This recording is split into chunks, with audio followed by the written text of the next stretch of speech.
Bugatti owner humiliates Bukele for being from El Salvador and regrets it in seconds.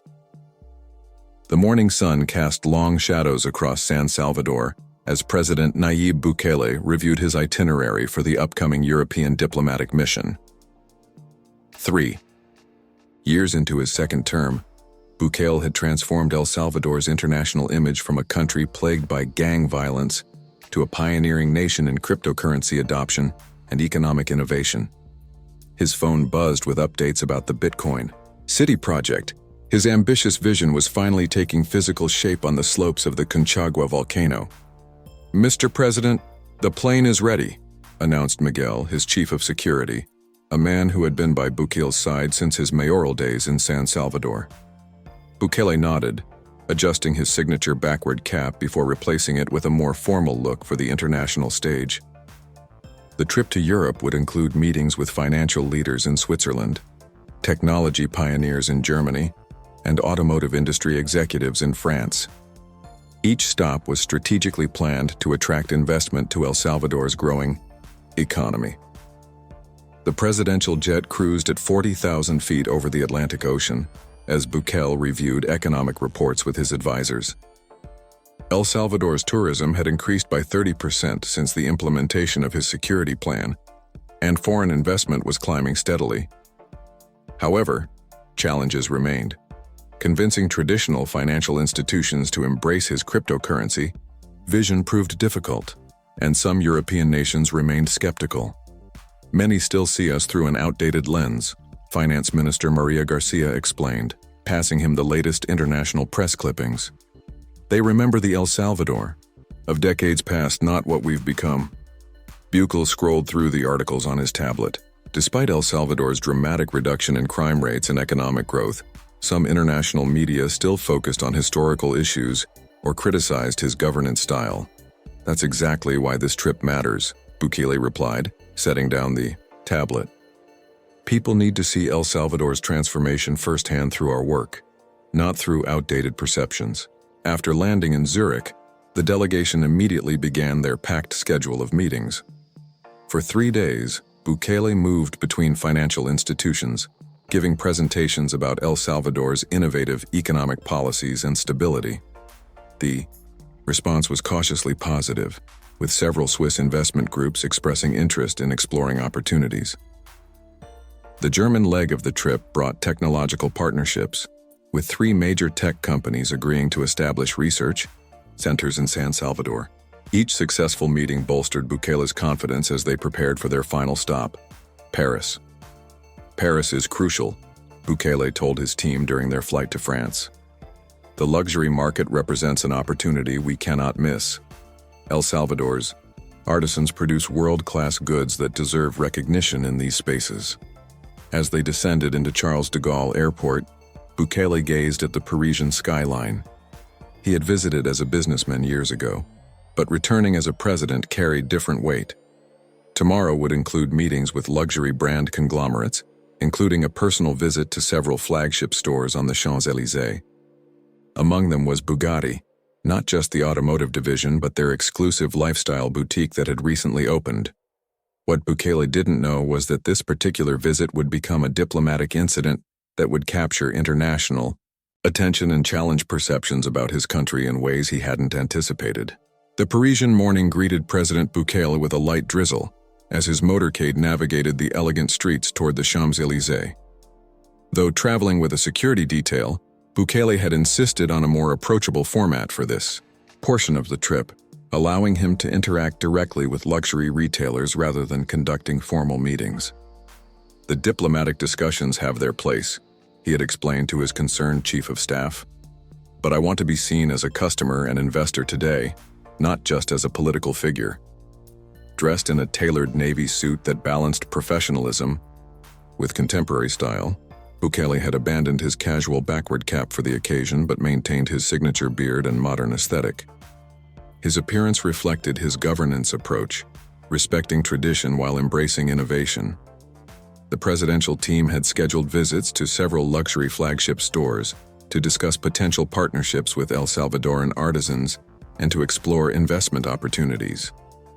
The morning meetings at Louis Vuitton and Hermès had been productive, with executives expressing genuine interest in sourcing sustainable materials from El Salvador's developing ethical fashion industry. Your initiatives for sustainable indigo farming are particularly interesting, the Hermès executive had noted. The natural dyes produced in El Salvador have exceptional quality that aligns with our standards. By early afternoon, the delegation approached the recently opened Bugatti lifestyle boutique, a sleek establishment extending the automotive brand's prestige into clothing, accessories, and home goods. Unlike the other stores, this visit was unannounced, with Bukele preferring to experience the store as any other distinguished customer might. The boutique's interior was a study in understated luxury. Carbon fiber display cases housed meticulously crafted leather goods, while subtle, automotive influences appeared in the furniture's curves and materials. A handful of customers browsed the exclusive merchandise as Bukele and his small entourage entered. The store manager, Philippe Lemercier, immediately noticed the group. A tall man in his 50s with silver-streaked hair and impeccable posture, Lemercier had spent decades in luxury retail across Europe. His expression tensed slightly at the unexpected arrival of what appeared to be a significant client with security personnel. "Welcome to Bugatti," Lemercier greeted them with professional courtesy, though his eyes betrayed a calculation of whether these visitors belonged in his exclusive space. "How may we assist you today?" Bukele stepped forward with the confident ease that had become his political trademark. "Thank you. I've been interested in seeing how Bugatti has translated its automotive excellence into lifestyle products." Lemercier offered a practiced smile that didn't reach his eyes. "Of course. Our collection represents the pinnacle of craftsmanship. May I ask where you gentlemen are visiting from?" "El Salvador," Bukele replied, extending his hand. "I'm Nayib Bukele, the president of El Salvador." The transformation in Lemercier's demeanor was subtle but unmistakable. A slight stiffening of his shoulders, a momentary pause before taking Bukele's hand. What should have been a standard customer interaction suddenly carried political implications. "El Salvador," Lemercier repeated, his tone carrying a hint of dismissal. "I'm afraid I'm not familiar with your country's luxury market potential." Bukele, accustomed to navigating diplomatic nuances, recognized the shift. "We're a small but growing presence in the luxury space. Our artisans produce exceptional leatherwork that might interest Bugatti's designers." Lemercier's gaze flicked over Bukele's entourage, his expression becoming more openly skeptical. "Our partnerships are quite selective. The Bugatti customer expects a certain established pedigree in their luxury experiences." The implication hung in the air, a subtle but unmistakable suggestion that El Salvador lacked the sophistication required for the brand. The temperature in the room seemed to drop several degrees as Bukele's security detail exchanged glances. "Perhaps you could show us your latest collection," Bukele suggested smoothly, choosing to navigate past the slight. "We're particularly interested in your leather craftsmanship techniques." "Certainly I can show you around," Lemercier replied with a thin smile that failed to mask his condescension. "Though I should mention that our pieces start at several thousand euros. Our clientele typically comes from countries with established economies." The insult, though veiled, was unmistakable. Miguel, Bukele's chief of security, shifted uncomfortably, while Maria Garcia, the finance minister, narrowed her eyes. Bukele himself maintained his composure, having faced international skepticism throughout his political career. Lemercier led them through the boutique with mechanical professionalism, his commentary peppered with subtle dismissals. When presenting a collection of handcrafted leather portfolios, he remarked, "These utilize a traditional European technique that requires generations of expertise, something quite different from regional crafts." Each comment built upon the previous, creating a pattern of deliberate belittlement. When Bukele inquired about a limited edition watch displayed in a central case, Lemercier's response cut deeper. "This piece celebrates Bugatti's centennial heritage," he explained, his voice carrying throughout the now quiet store. "It's priced at $85,000, substantial for most Central American budgets, I imagine. Perhaps I could show you something more accessible?" A French couple browsing nearby exchanged uncomfortable glances. Bukele's delegation had grown visibly tense, but the president himself remained collected, studying the watch with genuine interest. "The craftsmanship is exceptional," Bukele observed, ignoring the barb. "El Salvador's watchmaking industry is still developing, but our leatherworkers could certainly produce bands of comparable quality." Lemercier gave a dismissive chuckle. "With respect, Mr. President, there's a substantial difference between village handicrafts and luxury accessories. Bugatti partners exclusively with regions that have centuries of established expertise." The boutique had grown silent as other customers and staff became aware of the unfolding situation. Maria Garcia stepped forward, prepared to intervene, but Bukele subtly raised his hand to stop her. "I understand your perspective, Mr. Lemercier," Bukele replied calmly, "though I find it interesting that you've formed such definitive opinions about El Salvadoran craftsmanship without experiencing it firsthand." Lemercier's expression hardened. "Mr. Bukele, let me be direct. Bugatti maintains certain standards for its international relationships. El Salvador, with its history of instability and limited luxury market, simply doesn't align with our brand positioning.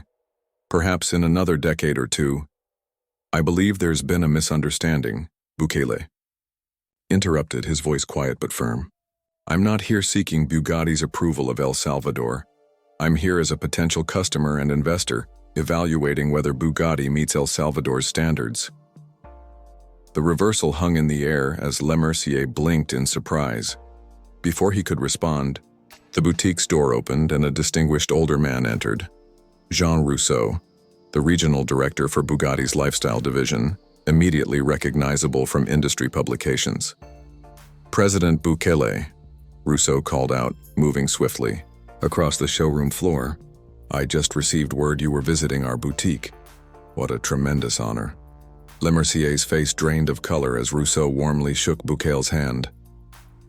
"I've been following El Salvador's economic transformation with great interest. Your blockchain initiatives and security reforms have created quite a stir in European investment circles." As Rousseau continued expressing his admiration for El Salvador's innovation in the financial sector, Lemercier stood frozen, his previous confidence evaporating. The other customers watched the interaction with increasing interest, several discreetly, taking photos with their phones. "I must apologize if your experience today has been anything less than exceptional," Rousseau said, shooting a questioning glance at Lemercier. "Perhaps we could continue our conversation in our private viewing room. I'd be particularly interested in discussing potential collaborations with El Salvador's artisans." As Bukele's team followed Rousseau toward the back of the boutique, Lemercier remained rooted in place, the magnitude of his misjudgment becoming increasingly apparent. What he'd dismissed as an insignificant diplomatic visit was rapidly transforming into a humiliating professional blunder that would soon reverberate far beyond the walls of the Parisian boutique. In the boutique's private viewing room, a space reserved for Bugatti's most valued clients, Jean Rousseau personally served coffee as he apologized again for the reception President Bukele had received. "I assure you, Mr. President, Mr. Lemercier's views do not reflect Bugatti's position," Rousseau said, his distress evident. "In fact, we've been researching emerging markets extensively, with El Salvador featuring prominently in our reports." Bukele leaned back in the leather chair, observing Rousseau's discomfort with measured calm. "No need for excessive apologies, Mr. Rousseau. Misconceptions about El Salvador are something we're accustomed to addressing." Rousseau nodded earnestly before retrieving a tablet from his briefcase. "If I may, I'd like to show you something we've been developing." He pulled up a presentation titled "Emerging Luxury Markets Central American Expansion Strategy." After your administration's remarkable success in reducing crime rates and stabilizing the economy, El Salvador was identified as our primary entry point into the Central American luxury market, Rousseau explained, sliding the tablet toward Bukele. "We've been particularly impressed by your Bitcoin implementation and the resulting influx of international investors." The presentation detailed Bugatti's internal analysis of El Salvador's growing upper middle class, the influx of technology entrepreneurs, and the country's strategic position as a gateway to the broader Latin American luxury market. Most surprising was a conceptual rendering of a Bugatti boutique in San Salvador's exclusive Zona Rosa district. Maria Garcia, reviewing the materials with evident surprise, asked, "How long has Bugatti been considering El Salvador for expansion?" "Nearly 18 months," Rousseau admitted. "We've been quietly conducting market research since President Bukele's cryptocurrency initiatives attracted international attention. The economic indicators have been remarkably promising." Outside the private room, the situation in the main boutique had evolved dramatically. Word had spread through staff channels about the identity of their distinguished visitor and Lemercier's catastrophic faux pas. The boutique manager now stood stiffly at his post, ashen-faced as he assisted other customers, painfully aware that his career hung in precarious balance. More concerning for Lemercier was the rapidly unfolding social media situation. A French business executive who had witnessed the encounter had posted about it, tagging both Bugatti and President Bukele's official accounts. The post was gaining traction, with international business publications already reaching out for comment. Meanwhile, in the private room, Rousseau was making an unexpected proposal. "Mr. President, we've been planning to announce our Central American expansion strategy next quarter, but given today's unfortunate circumstances, I'd like to propose accelerating our timeline." Rousseau leaned forward, his expression earnest. "Would your government be amenable to a joint announcement during your current European tour? We could formalize our interest in establishing a Bugatti presence in El Salvador." Bukele exchanged glances with Maria Garcia, who gave a subtle nod. "That could be arranged, Mr. Rousseau. Though I'm curious, what position would Mr. Lemercier hold in this new venture?" Rousseau's smile tightened almost imperceptibly. "I can assure you that staffing for our international expansions undergoes rigorous review to ensure cultural sensitivity. Mr. Lemercier's future with Bugatti will be reassessed in light of today's events." As they continued discussing potential collaboration points, Bukele's phone buzzed with notifications. The incident had already gone viral across Latin American social media, with Salvadorans rallying around their president. Hashtags like Drasha Bugatti Backpedal and Respect El Salvador were trending. "It seems we've created quite a stir," Bukele noted, showing Rousseau his screen. "Social media has a way of amplifying these moments."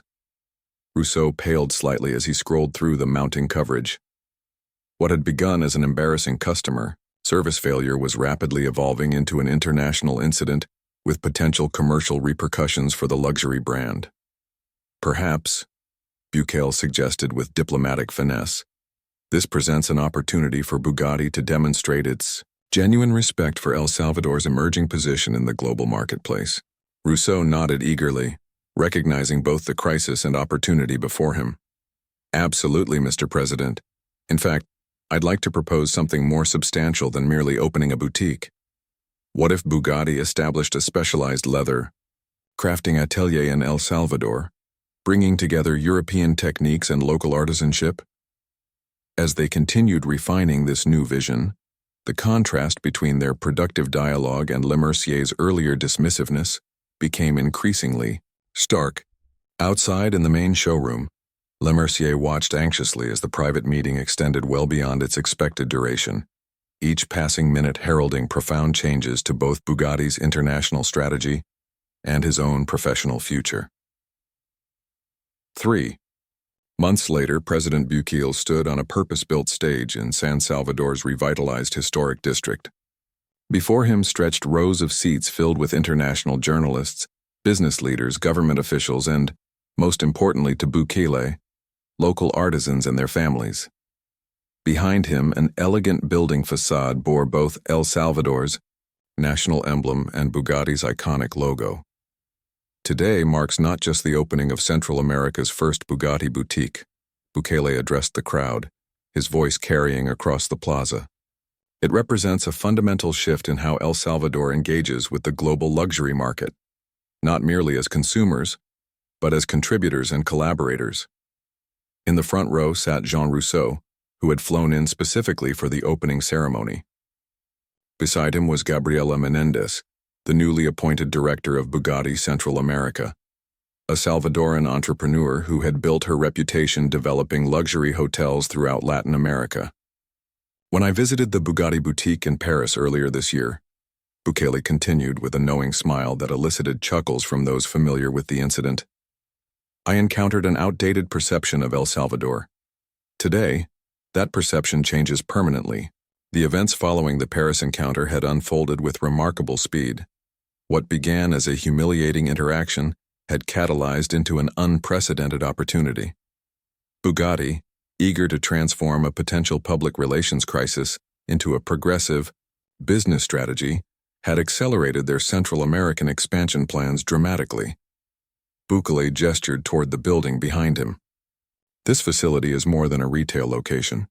The upper floors house what Bugatti is calling their Artisan Innovation Lab, where traditional Salvadoran leatherworking techniques will merge with European luxury standards to create exclusive products for Bugatti's global clientele. The announcement drew enthusiastic applause, particularly from the artisan families whose lives would be transformed by this initiative. Already 20 local craftspeople had been selected for specialized training, with Bugatti covering all expenses for their education both in El Salvador and at the company's European ateliers. I want to particularly recognize the 15 young apprentices from our technical schools who have been awarded full scholarships to study luxury goods production, Bukele continued, gesturing to a group of beaming young Salvadorans in the audience. Their journey represents El Salvador's broader transformation. As for Philippe Lemercier, the Paris boutique manager whose condescension had sparked the chain of events, his fate had been swiftly decided. Within days of the incident, Bugatti had announced his reassignment to a non-customer-facing role. Industry insiders understood the corporate euphemism. His career in luxury retail had effectively ended. The partnership we celebrate today emerged from a moment of misunderstanding, Bukele acknowledged, his tone diplomatic.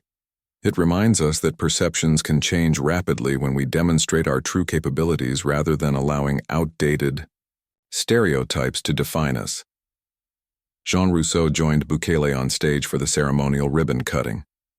What began as an embarrassing moment for Bugatti has become one of our most exciting global initiatives, Rousseau admitted to the audience.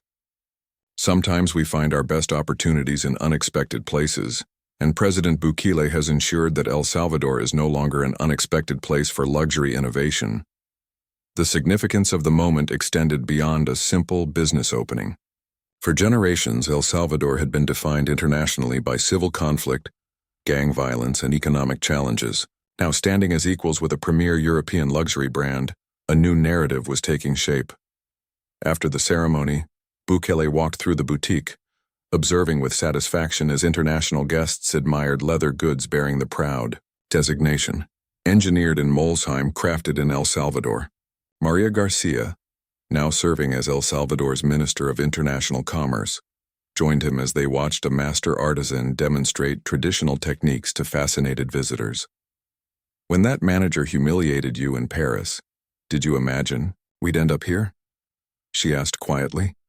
Bukele smiled, watching a young Salvadoran apprentice expertly craft a leather watch strap that would retail for more than her family's monthly income. Not specifically this outcome, no. But I've always believed that when people underestimate El Salvador, it creates the perfect opportunity to exceed their expectations. Outside the boutique, San Salvador continued its own transformation. Cryptocurrency, startups operated from colonial buildings, tourism flourished in previously abandoned districts, and international investors increasingly saw opportunity where they had once perceived only risk. The Bugatti incident had become a powerful metaphor for El Salvador's broader journey. An initial dismissal transformed through persistence and strategic vision into international recognition. As Bukele prepared for his next meeting with potential investors, he carried the lesson of the Paris boutique with him. Sometimes being underestimated provided the perfect opportunity to demonstrate one's true value on the global stage. The message resonated far beyond luxury retail. El Salvador, once defined by others, was now writing its own story, one that even the most exclusive brands in the world could no longer afford to ignore.